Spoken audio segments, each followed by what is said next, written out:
ضرورت کے وقت طلاق دینے کا جائز طریقہ کیا ہے؟ جب میاں بیوی میں کسی بھی طرح نباہ ہونا مشکل ہو اور طلاق کی نوبت آ ہی جائے تو پھر اچھے اور جائز طریقے سے دینی چاہیے۔ شریعت میں طلاق کے 3 طریقے بیان کیے گئے ہیں۔ پہلا طریقہ یہ ہے کہ جب بیوی حیض سے پاک ہو، MC سے پاک ہو، تو شوہر صحبت کیے بغیر ایک طلاق رجعی دے اور پھر اس سے رجوع نہ کرے یہاں تک کہ اس کی عدت گزر جائے۔ یہ طریقہ جائز اور سب سے بہتر ہے، کیونکہ اس میں یہ ہے، بہت سے مفتیان کرام نے کہا ہے، کیونکہ طلاق دینے کے بعد بہت سے لوگوں کو آسمان کے تارے نظر آ جاتے ہیں، تو پھر ان کو احساس ہوتا ہے اپنی غلطی کا۔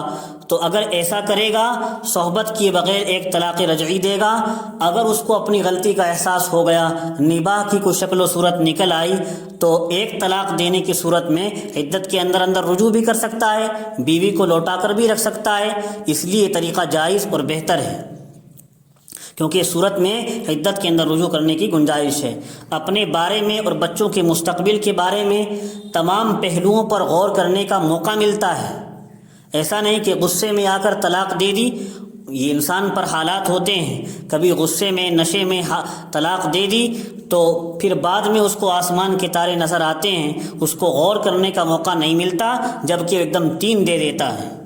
تو اس میں غور کرنے کا اس کو موقع ملے گا، اپنے بارے میں، بچوں کے مستقبل کے بارے میں تمام پہلوؤں پر غور کرنے کا موقع ملے گا، اور عدت گزرنے کے بعد باہم رضامندی سے دوبارہ نکاح کرنے کی بھی گنجائش اس صورت میں رہے گی۔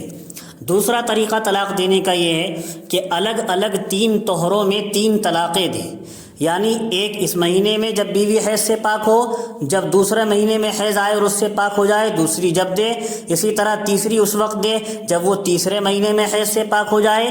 یہ صورت زیادہ بہتر نہیں ہے، یاد رکھیے، اگرچہ مسائل کی کتابوں میں یہ سب صورتیں لکھی ہوئی ہیں اور شریعت میں یہ سب صورتیں ہیں، لیکن یاد رہے یہ صورت زیادہ بہتر نہیں ہے، اور بغیر شرعی حلالے کے دوبارہ نکاح کی بھی گنجائش اس میں نہیں ہے۔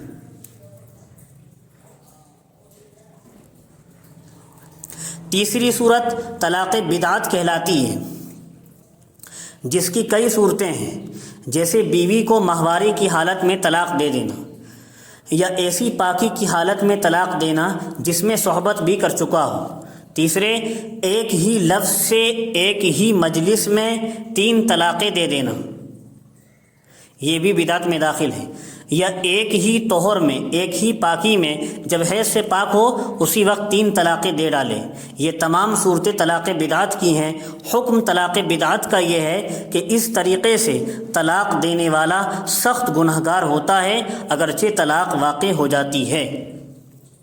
تو ان تینوں صورتوں میں سے، ان تینوں طریقوں میں سے آپ کو بتایا سب سے بہتر طریقہ پہلے والی صورت ہے جو طلاق رجعی کی بیان کی گئی۔